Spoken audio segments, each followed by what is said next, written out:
Okay. So also I record the session. Okay. After this and this class, I will send this video. You can watch it. Okay. Thank you. Yeah. So SAP FICO course. Myself Ravish Kumar Thakur, and instructor of SAP FICO, and my qualification MCOM CMA pursuing and FICO consultant. This is curriculum. ये सब curriculum है जो हम आपको साथ share करेंगे. आगे हम लोग इसके ऊपर डिस्कस करेंगे कि एसएपी क्या होता है, एसएपी में क्या क्या मॉड्यूल है, हाना क्या है, फाइनेंस क्या है, कंट्रोलिंग क्या है. So firstly I will introduce you introduction part of SAP. After that enterprise structure, what is client, landscape, balance sheet, SAP organizational unit, client, types of client, operation concerns. ये सब हम लोग एक बार go through करेंगे. ये हमारा course of content हो गया. इसके अलावा भी बहुत सारे कोर्स ऑफ कंटेंट हैं. एक हमने समरी बनाया है. ये हमारा पूरा एंड यूजर का समरी है. इसमें दो चीज़ें हैं, एक कंसल्टेंट है और एक एंड यूजर है. तो ये जो पूरा आपका समरी है जो मैं आपको दिखा रहा हूँ, ये आपका एंड यूजर का है. इम्प्लीमेंटेशन का भी मैं आपको दिखाऊंगा, बट इसी चीज़ का इम्प्लीमेंटेशन करना है हमें. जैसे मान लीजिए कि हमें अकाउंट रिसीवेबल पार्ट को कवर करना है. तो अकाउंट रिसीवेबल पार्ट को जो हम कवर करेंगे तो इसके लिए पूरा एसएपी में कॉन्फ़िगरेशन करना होगा, सेटिंग करना होगा. तो वो कॉन्फ़िगरेशन कैसे करेंगे वो सब भी हम लोग सीखेंगे. एसेट्स अकाउंटिंग का अगर हमें कुछ सेटिंग करना है तो वो कैसे करेंगे, that is the part of SAP consultant. ठीक है, ये सब सारे चीज़. ठीक है. अब हमारा स्टार्ट होता है. सबसे पहले हम लोग डिस्कस करते हैं कि एसएपी क्यों सीखते हैं. कभी हम कुछ पढ़ने के लिए जाते हैं, स्टडी करने के लिए जाते हैं, ट्रेनिंग करने के लिए जाते हैं. जैसे कि 11th-12 में हम लोग कॉमर्स पढ़े होंगे, अकाउंट्स पढ़े होंगे, तो जाते होंगे क्लास में बैठने के लिए. तो सबसे पहले एक पर्पस होता है कि हम क्यों सीखने आए हैं यहाँ. कोई भी आप मान लो 25-30 हज़ार रुपया दे रहे हो, so what is the benefit of SAP. ऐसे तो नहीं है कि हम शौक के लिए पढ़ रहे हैं, कुछ तो बेनिफिट होगा. तो फर्स्ट बेनिफिट ये है कि आप तो ऑलरेडी जानते हैं जेनपैक्ट, एसेंचर, बहुत सारी मल्टीनेशनल कंपनी है जो अलग अलग ईआरपी सिस्टम पे वर्क करती है. जैसे ओरेकल के ऊपर जेडी एडवर्ड हो गया, पीपलसॉफ्ट हो गया. तो उसी में से एक ईआरपी सिस्टम है एसएपी. जो यूके यूएस के क्लाइंट होते हैं, कनाडा के क्लाइंट होते हैं, उनके पास एसएपी, वो अपने कंपनी में एसएपी यूज़ करते हैं. तो वो क्या है कि अपना जो वर्क है, आउटसोर्सिंग का काम, वो इंडियन एम्प्लॉय से कराते हैं सस्ते में. तो ये मल्टीनेशनल कंपनी जितनी भी है वो ज़रूरी नहीं है कि वो एसएपी पे ही वर्क करती है, और भी अदर सॉफ्टवेयर के ऊपर वर्क करती है. तो मोस्टली जो बड़ी कंपनी है, थोड़ा एसएपी डिफ़िकल्ट है सीखना भी, काम करना भी. तो फर्स्ट है कि मल्टीनेशनल कंपनी में हमें जॉब मिल सकता है, सैलरी हाइक अच्छा मिल सकता है, लीडिंग ईआरपी पैकेज है ग्लोबली. आप चले जाओ कहीं भी, दुनिया के किसी भी कोने में चले जाओ तो एसएपी वहाँ यूज होती है. ऑस्ट्रेलिया चले जाओ, दुबई चले जाओ, यूके चले जाओ, यूएस चले जाओ, रसिया चले जाओ, जर्मनी चले जाओ. जर्मनी तो हबी है एसएपी का. तो ये सब ग्लोबल जितने भी बड़ी बड़ी इंडस्ट्रीज है, बड़ी बड़ी कंपनियां हैं, बड़ी बड़ी कंट्री हैं, वो एसएपी पे वर्क करती है. करियर में आपका क्या है, एडवांटेज मिलती है, करियर ग्रोथ होता है इसमें. और एक एसएपी ऐसा सिस्टम है, ऐसे ईआरपी सिस्टम है जो कि आने वाला टाइम में ऐसा नहीं है कि एसएपी आपने सीख लिया तो आपका करियर ग्रो नहीं करेगा. करियर आपका ग्रो करेगा ही करेगा. So this is the objectives of SAP. हमें क्यों सीखना चाहिए एसएपी, इस कारण से हमें एसएपी सीखना चाहिए. अब एसएपी है क्या, क्वेश्चन आता है कि एसएपी क्या है. और एसएपी को समझने से पहले थोड़ा सा हम लोग डिस्कस कर लेते हैं कि ईआरपी क्या है, क्योंकि जब तक ईआरपी नहीं समझेंगे तब तक हम लोग एसएपी को समझ नहीं पाएंगे. एसएपी एक ईआरपी है टैली एक ईआरपी है, बिजी एक ईआरपी है, बहुत सारे ईआरपी हैं। और ईआरपी में वर्क क्या होता है? ERP stand for enterprise resources planning.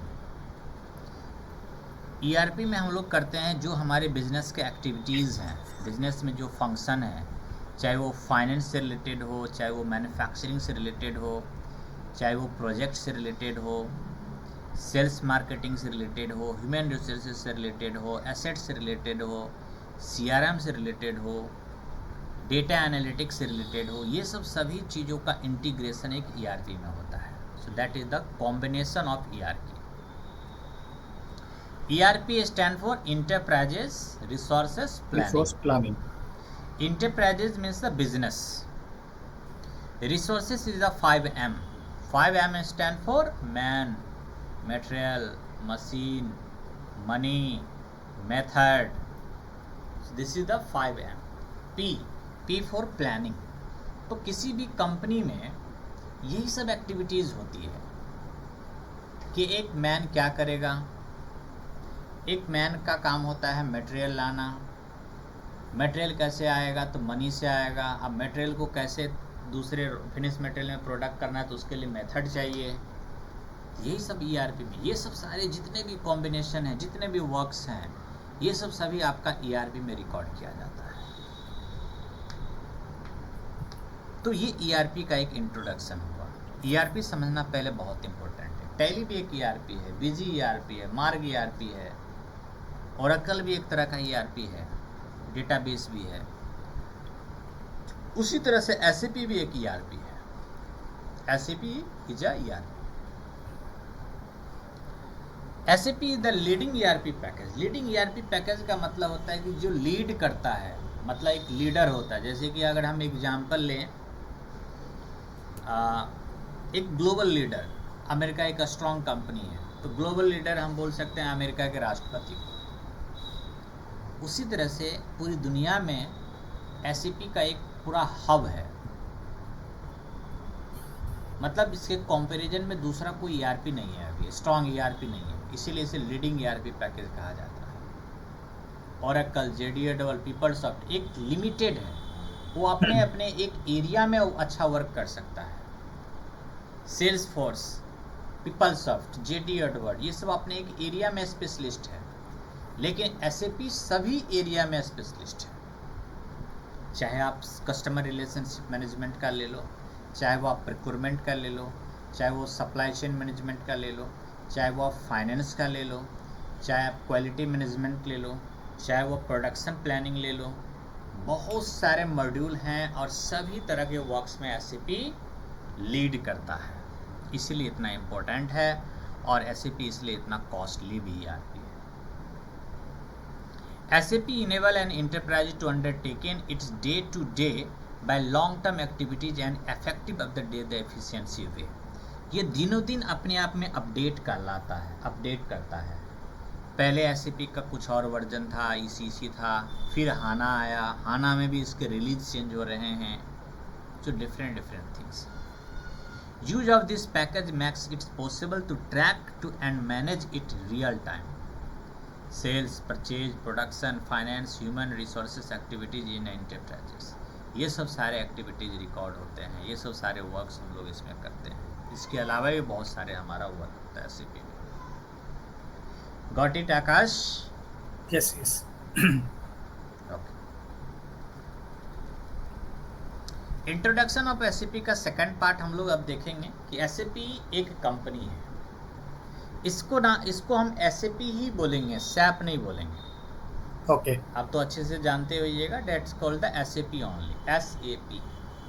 और एसएपी द कंपनी नेम। जैसे हल्दीराम एक कंपनी है, टाटा एक कंपनी है, और टाटा का एक प्रोडक्ट है कोई शायद स्कॉर्पियो मे बी, या फिर और भी कोई दूसरा प्रोडक्ट हो सकता है टाटा का, है ना। तो एसएपी इज द कंपनी और उसके प्रोडक्ट का नाम भी SAP. SAP is the both of name of company as well as the product. It's comprise the number of integrated module covering on the business aspects of business organization. इसमें आपको बहुत सारे module, number of modules हैं जो business aspect को पूरा करता है, बिजनेस ऑर्गेनाइजेशन के कंपनी में उसको पूरा करता है। बहुत सारे मॉड्यूल हैं सर। इसका फुल फॉर्म अगर बोले तो system application product in data processing. SAP का ये इसका फुल फॉर्म है, system application product in data processing. ये इसका 1972 में डेवलप हुआ था। ये इंजीनियर्स हैं, अलग अलग इंजीनियर्स, किसी ने इसे बनाया ही होगा। तो ये जो डेवलप हुआ था वो 1972 में डेवलप हुआ था।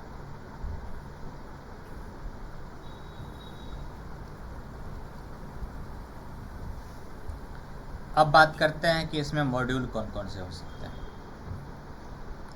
एससीपी में डिफरेंट मॉड्यूल हैं। एससीपी में मॉड्यूल हैं, फंक्शनल मॉड्यूल हैं, कुछ फंक्शनल मॉड्यूल है एससीपी, और कुछ टेक्निकल मॉड्यूल्स हैं।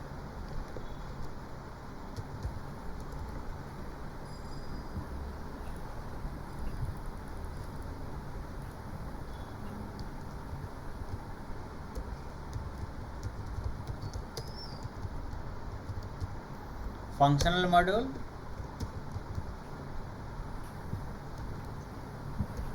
और टेक्निकल मॉड्यूल।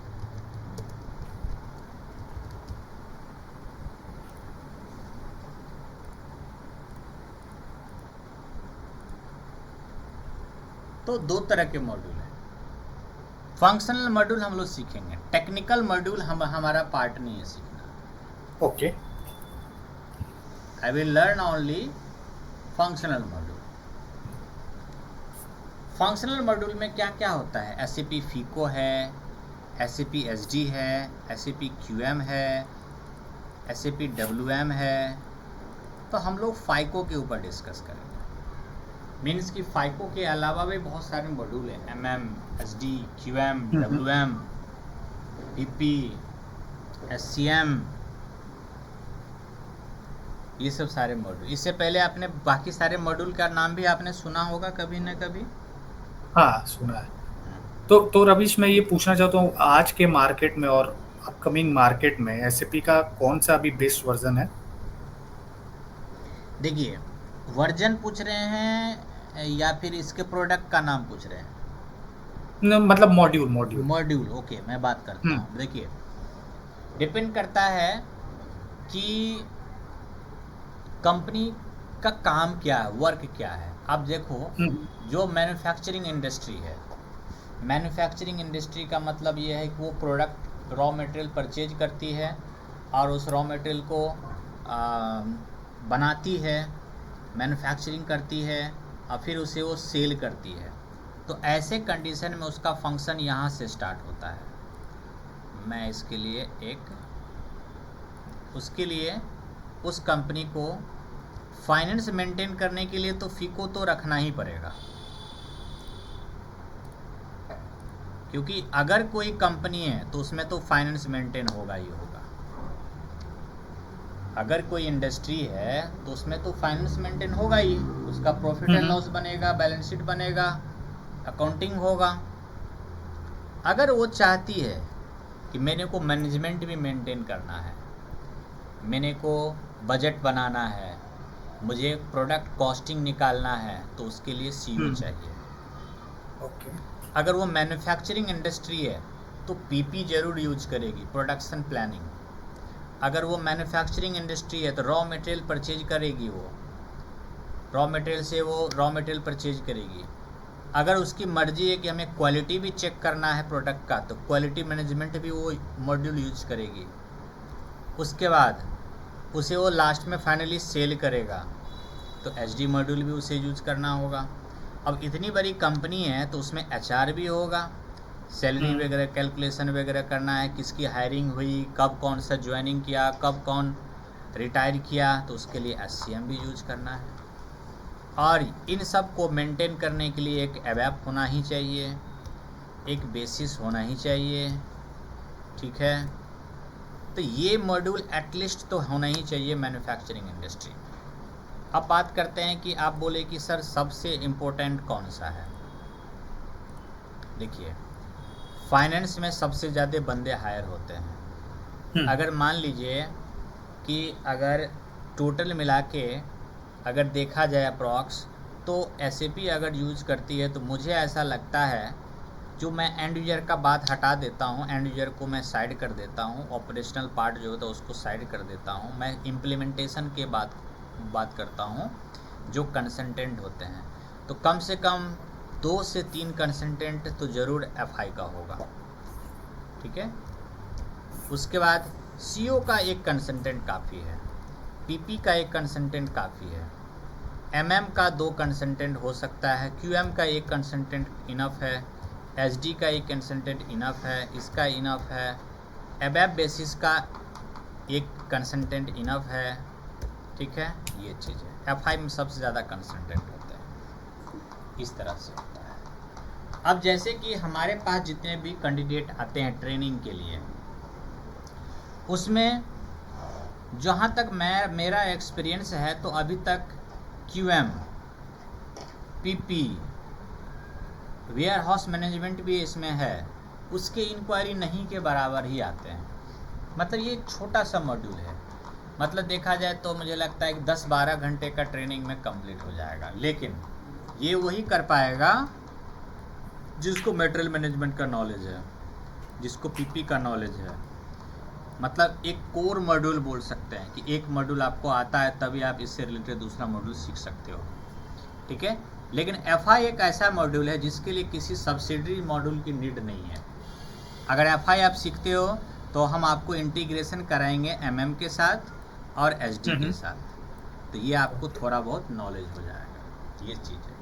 तो सबसे जो पॉपुलर मॉड्यूल है वो FI है। अगर FI नहीं रहेगा तो फिर काम ही नहीं होगा। यहीं से तो आपका पूरा स्टार्ट होता है, कंपनी वगैरह बनाना, फिजिकल ईयर बनाना, पोस्टिंग पीरियड सेट करना, that is the part of FI। So it's the very important FI module.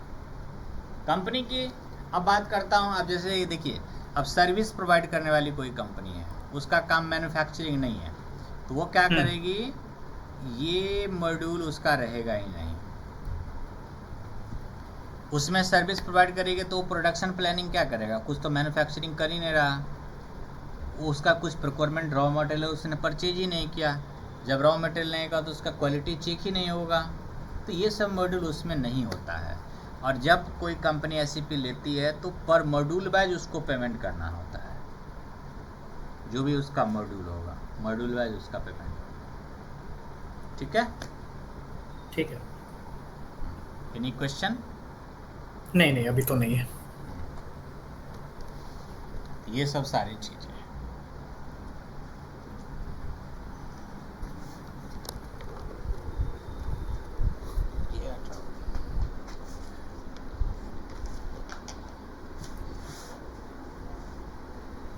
अब देखिए, अब ये है SAP का वर्जन। जैसे कि मैंने आपको बताया, SAP 1972 में डेवलप हुआ था। अब 1972 में जब डेवलप हुआ था, उसके बाद 1979 R1, R2, R3 इस तरह से डिफरेंट मॉड्यूल आपका अपडेट होता गया। अभी जो लेटेस्ट मॉड्यूल चल रहा है वो SAP S/4HANA चल रहा है, ठीक है। तो हम लोग HANA पे ट्रेन किए। अब मैं बात करता हूँ इम्पोर्टेंस ऑफ SAP FICO। अब SAP FICO का क्या इम्पोर्टेंस है? FICO सीख के हम लोग क्या कर सकते हैं? हम अपना फाइनेंशियल स्टेटमेंट इम्प्रूव कर सकते हैं, कंट्रोलिंग कर सकते हैं, सिंप्लीफाइड रिपोर्टिंग कर सकते हैं, इन्हांस प्रोडक्टिविटी कर सकते हैं, कॉस्ट रिड्यूसिंग कर सकते हैं, रिस्क फ्री इन्वायरमेंट बना सकते हैं। ये सब सारे आपके पार्ट्स हैं। इम्प्रूव फाइनेंशियल कंट्रोलिंग, अपने फाइनेंशियल कंट्रोलिंग को इम्प्रूव कर सकते हैं, सिंप्लीफाइड रिपोर्टिंग, इन्हांस प्रोडक्टिविटी, ये सब सारे पार्ट्स हैं, एडवांटेज हैं फीको के। ये फीको का फुल फॉर्म क्या हो जाएगा रविश? देखिए, FI stand for finance and CO stand for controlling. Finance controlling. हाँ, फाइनेंस एंड कंट्रोलिंग। फाइनेंस आपका, फाइनेंस में आपका फाइनेंस होता है इंटरनल रिपोर्टिंग, क्या क्या फाइनेंस में कवर होगा वो नीचे PDF में मेंशन है, वो मैं आपको आगे एक्सप्लेन करूँगा। अब बात करता हूँ SAP में प्रोफाइल। SAP में दो तरह के प्रोफाइल होते हैं mostly, SAP consultant and SAP and user. Okay. SAP consultant होते हैं जो इम्प्लीमेंटेशन करते हैं, चाहे वो फंक्शनल हो चाहे वो टेक्निकल हो, जो कॉन्फ़िगरेशन का काम करेगा, सेटिंग करेगा, वो आपका कंसल्टेंट होगा। एंड यूजर जो है वो एंड यूजर पे ऊपर वर्क करता है फाइनली, जैसे कि बोल सकते हैं इस तरह से कि वो पोस्टिंग का काम करता है, सेटिंग का काम करता है, so that is the part of and user. Consultant का काम होगा इम्प्लीमेंटेशन करना, सेटिंग करना।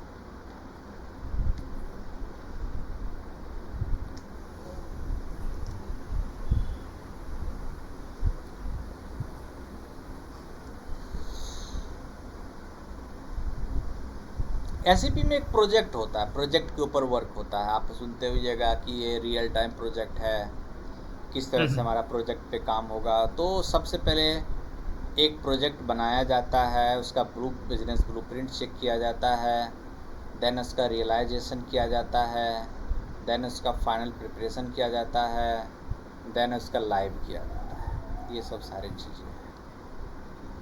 तो ये गो लाइव हो गया, इस तरह से हमारा डेटा लाइव होता है। ये प्रोजेक्ट प्रिपरेशन हो गया, बिजनेस ब्लूप्रिंट हो गया, रियलाइजेशन हो गया, फाइनल प्रिपरेशन हो गया, देन गो लाइव। अब इसमें है क्लाइंट। क्लाइंट मेन होता है, स्टैंडर्ड हायरार्की होता है, controlling area, company code, maintenance, ये सब इसके हायरार्की बनी हुई है। ठीक है, तो ऐसे ही होता है। For highest level of hierarchy is the client, under में आपका कंट्रोलिंग एरिया हो जाएगा, फिर उसके बाद कंपनी कोड हो जाएगा, फिर उसके बाद मेंटेनेंस हो जाएगा, लोकेशन होगा, प्लानिंग होगा, ये सब सारी चीज़ें।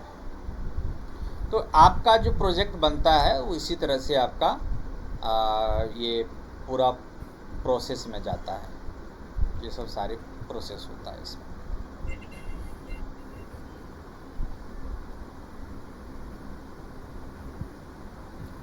अब जैसे कि आपने क्वेश्चन किया था कि सर फाइनेंस क्या है और FI क्या है और CO क्या है। FI CO एक अलग अलग मॉड्यूल हैं। FI में कवर होगा आपका जनरल लेजर अकाउंटिंग कैसे पोस्ट करेंगे, अकाउंट्स पेबल कैसे करेंगे, अकाउंट्स रिसीवेबल कैसे करेंगे, एसेट्स अकाउंटिंग कैसे होगा, स्पेशल पर्पस ऑफ लेजर कैसे होगा।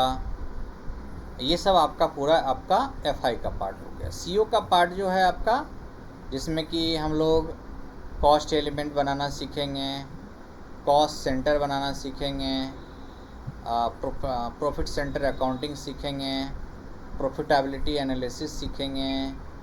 ये सब सारा चीज़ आपका CO मॉड्यूल में कवर होगा। Got it? Yes. Okay.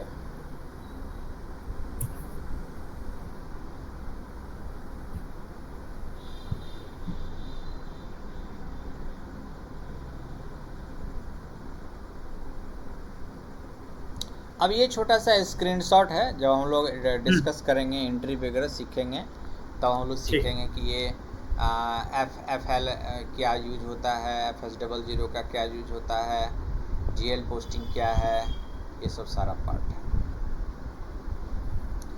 And user का क्या क्या यूज होता है, ये सब सारी चीज़ें हम लोग कवर करेंगे। Job profile for consultant. Consultant का क्या जॉब प्रोफाइल होता है? तो कंसल्टेंट एक इम्प्लीमेंटेशन का वर्क करता है, सपोर्ट कंसल्टेंट होते हैं, प्रोजेक्ट प्रिपरेशन करते हैं, वो टिकट रेज करते हैं, टिकट का सॉल्विंग करते हैं, ये सब सारा पार्ट होता है आपका कंसल्टेंट का। Got it? एक कंसल्टेंट का जो करियर ग्रो होता है वो जूनियर कंसल्टेंट, फिर senior consultant, project manager, program manager, तो इस तरह से इसका करियर ग्रो होता है। Career grow as a SAP consultant, SAP portfolio project manager, ये सब सारी चीज़ें इसमें कवर होगा।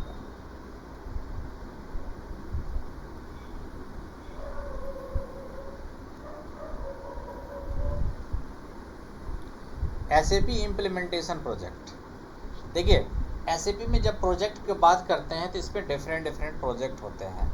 इम्प्लीमेंटेशन प्रोजेक्ट होते हैं, सपोर्ट प्रोजेक्ट होते हैं, रोल आउट प्रोजेक्ट होते हैं। ये प्रोजेक्ट के ऊपर जो भी काम होगा ये आपका SAP कंसल्टेंट हो गया। तो इससे पहले आपने कंसल्टेंट और एंड यूजर का नाम सुना हुआ था क्या, प्रोफाइल? हाँ, नाम सुना हुआ है। तो एंड यूजर का अलग काम होता है, कंसल्टेंट का अलग काम होता है। कंसल्टेंट का भी जो वर्क होता है वो डिफरेंट तरह के होते हैं, डिफरेंट वर्क होते हैं, डिफरेंट तरीके से उसे वर्क करना होता है।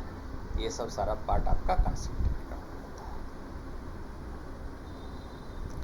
अब मैं आपको थोड़ा सा सर्वर ओपन करके दिखाता हूँ, बाकी और भी हम लोग धीरे धीरे थ्योरेटिकल पार्ट भी करेंगे।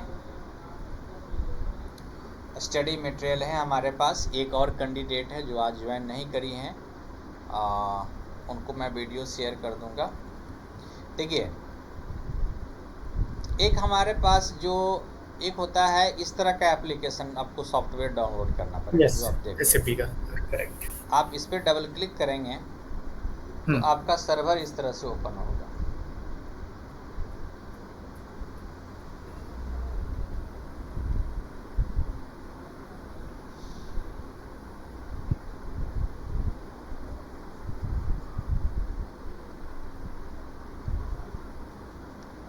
इसमें क्या है, इसमें जैसे इंटरनेट की कनेक्टिविटी जैसी थोड़ी सी वीक होगी ये डिस्कनेक्ट हो जाएगा, मतलब कि इसका लिंक टूट जाएगा सिस्टम के साथ। इसमें क्या है कि इंटरनेट की कनेक्टिविटी सही होनी चाहिए। जब आप इसे लॉगिन करते हो तो लॉगिन करने के बाद इसके ऊपर आपको काम करते रहना चाहिए। अगर आप 1-2 मिनट के लिए छोड़ देते हो तो ये ऑटोमेटिक लॉग ऑफ हो जाता है, फिर आपको लॉगिन करना पड़ेगा।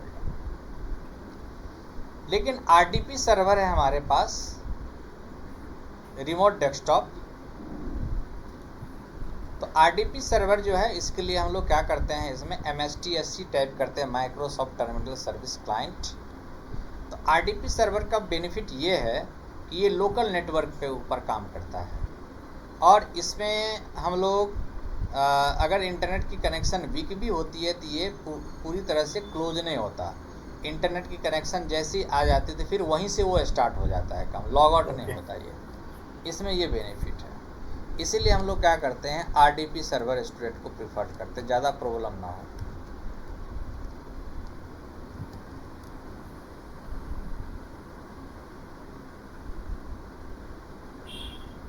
यस,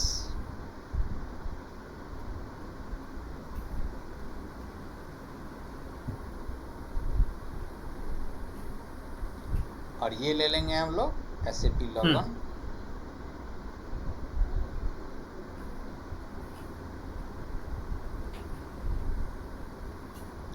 डबल क्लिक, और देखिए यूजर आईडी हो गया ये आपका, और यहाँ पर पासवर्ड डाल देंगे।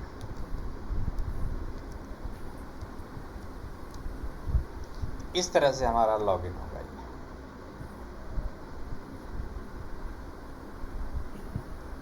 Got it? Yes.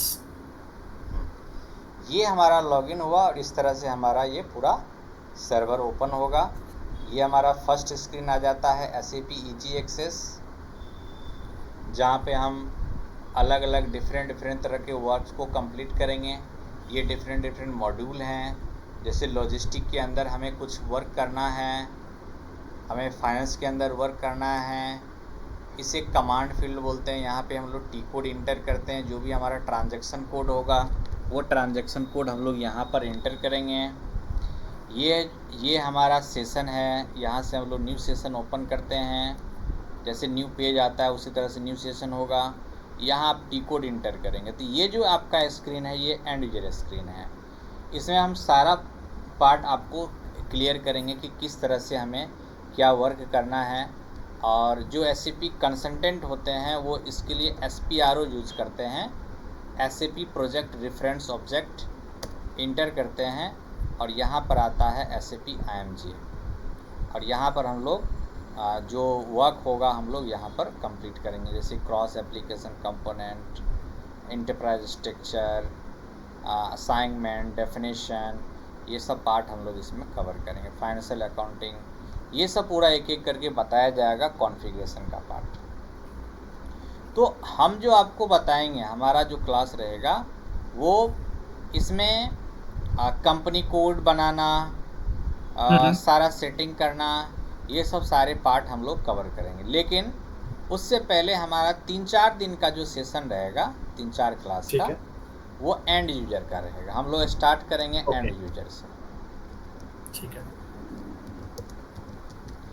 And user से स्टार्ट करेंगे, जिसमें कि हम लोग लेजर बनाना सीखेंगे। किसी एग्जिस्टिंग कंपनी कोड जो कंपनी पहले से बनी हुई है उसमें लेजर का पोस्टिंग करना सीखेंगे।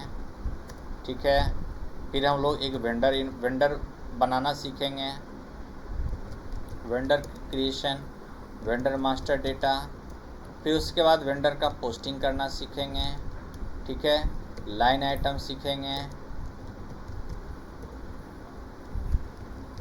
ये सब सारे टॉपिक है, एक एक करके हम लोग कवर करेंगे।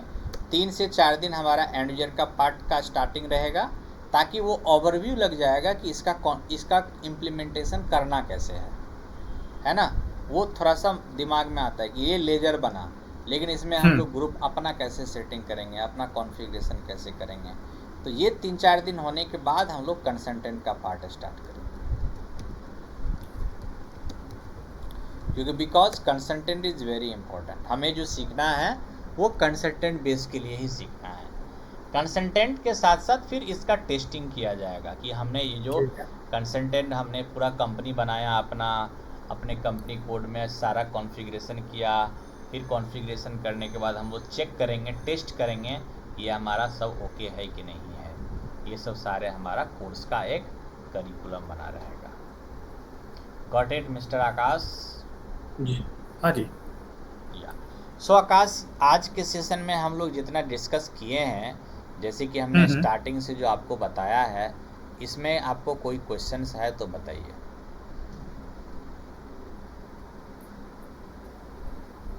नहीं, क्वेश्चंस तो फिलहाल नहीं है। जैसे हम लोग ये कोर्स जो ऑप्ट कर रहे हैं SAP FICO HANA, right? Yes. तो ये FICO अलग है और HANA अलग है या फिर ये सेम ही है? देखिए, मैं आपको बता दूं, हम लोग इसके बारे में आगे भी डिस्कस करेंगे। थोड़ा सा हमें आपको अलग PPT हमारे पास है, इसके बारे में हम लोग कल डिस्कस तो करेंगे ही कि FICO क्या है, HANA क्या है। बस मैं ओवरव्यू दे देता हूँ। ओके ठीक। SAP एक प्रोडक्ट हो गया, ठीक है। और FICO एक मॉड्यूल है। जैसे SAP में MM है, SAP MM, SAP SD, SAP QM, SAP WM, SAP PP, that is the module. and HANA is the database। जैसे आप अपने मोबाइल में कुछ फोल्डर रखे हुए हैं, आपके मोबाइल में फोल्डर होगा डाउनलोड का, आपके मोबाइल में फोल्डर होगा किसी अलग फाइल का। तो HANA का भी एक HANA क्या किया है, अपना एक फोल्डर का नाम रखा है HANA।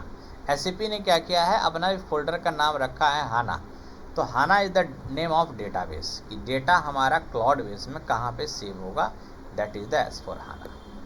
ये है HANA एक डेटाबेस का नाम है, एक तरह से ये समझ सकते। जैसे कंप्यूटर में C ड्राइव होता है, D ड्राइव होता है, E ड्राइव होता है, इसी तरह से आपका जो डेटा स्टोरेज रहेगा क्लाउड के ऊपर, तो उस सर्वर का नाम है आपका, उस डेटाबेस का नाम है HANA। ओके। और S4 का मतलब 4th जनरेशन होता है। जैसे कंप्यूटर में 7th जनरेशन, 3rd जनरेशन है, उसी तरह से S स्टैंड फॉर जनरेशन। और S का मतलब हो गया आपका स्वीट, SUIT स्वीट, ठीक है, फोर्थ का मतलब हो गया फोर्थ जनरेशन, जनरेशन। इसलिए हम इसे बोलते हैं एस4 HANA।